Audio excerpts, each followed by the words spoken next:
अगर आप क्या कहते हैं किसी होटल में जाते हैं और आप वहाँ पे स्टे करते हैं, आप एक अनमैरिड कपल है, आपकी उम्र 18 से ज़्यादा है, आप दोनों बालिग हैं, माइनर नहीं है, और आप किसी भी प्राइवेट प्रॉपर्टी में जाकर रहते हैं, यानी कि आप होटल में रहते हैं और रेंट देते हैं, तो आप उन दोनों के एक एग्रीमेंट हो जाता है।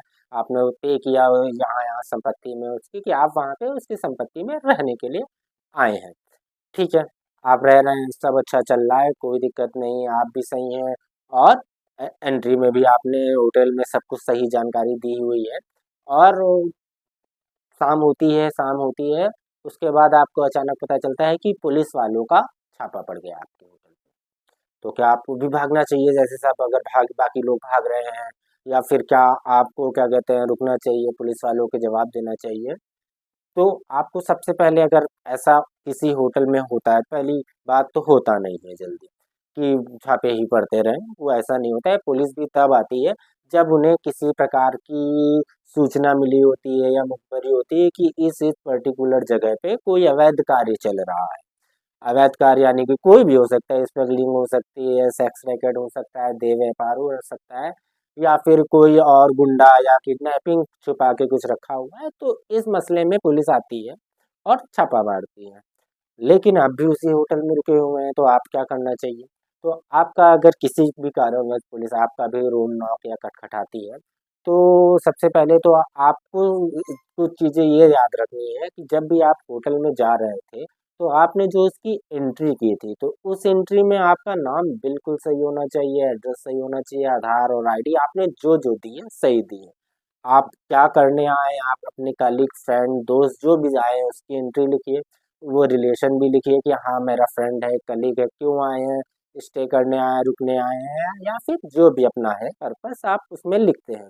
उसके बाद भी पुलिस आती है, नॉक कर देती है आपके दरवाजे पे, तो बहुत लोग क्या करते हैं, घबरा जाते हैं कि पुलिस आई है, झूठ-झूठ नाम बताने लग जाते हैं। नहीं, आपको जो आपका नाम है वो बताने का। आप बोलते हैं कि भाई आप क्या करने आए हैं? तो नॉर्मल बताइए, हम स्टे कर रहे हैं, पे किया, कोई दिक्कत? अगर फिर भी पुलिस कहती है कि टेढ़ा बोल रहे हो, तो कहते मेरा अधिकार है भाई टेढ़ा बोलने का। मेरा यहाँ पे अधिकार है क्योंकि मैं 18 प्लस हूँ, मैं कोई माइनर नहीं हूँ। मैं भी 18 प्लस हूँ, और हमारी क्या कहते हैं जो भी पार्टनर है, फ्रेंड है, गर्लफ्रेंड है, या कोई और भी है, तो आप बता सकते हैं कि दोनों माइनर नहीं है, 18 प्लस है, और यहाँ हम अपने फंडामेंटल हमारा अधिकार भी है कि हम कहीं भी एक साथ रह सकते हैं। और दूसरा, सुप्रीम कोर्ट का आदेश भी आ चुका है कि आज के ज़माने में लिव इन रिलेशनशिप ओके, आप रह सकते हैं। तो जब लिव इन रिलेशनशिप सही है, तो आप अकेले कमरे में 2 भी अनमैरिड कपल क्यों नहीं रह सकते हैं? ज़ाहिर-सी बात, लेकिन फिर भी कोई पुलिस वाला अगर आप पे दबाव बनाता है या डराने-धमकाने की कोशिश करता है, तो पहले तो आप सही-सही जानकारी उसको दीजिए। आप उसे अपना नाम बता दीजिए, अपना पता बता दीजिए, अपना नंबर बता दीजिए, क्या कैसे। फिर भी अगर वो आपको डराने, धमकाने, एक्सटॉर्शन करने की या पैसा धन उगाही करने के लिए कोशिश कर रहा है कि किसी तरीके से आप उसको पैसा दे दें या फिर डर के चलें, तो आपको डरना नहीं है, पैसा नहीं देना है, आपको अपना बता देना है।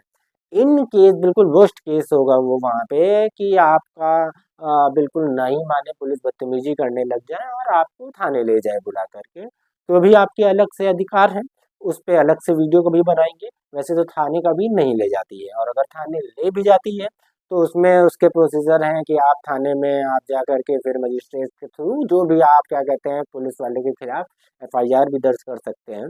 इसके लिए एक अलग से वीडियो हम शूट करेंगे। लेकिन अगर आप पुलिस वाले जाते हैं, तो आपको डरने का नहीं है, और होटल में जब भी जाएँ वैलिड आईडी प्रूफ एंट्री के साथ जाएँ, कोई भी इल्लीगल नहीं।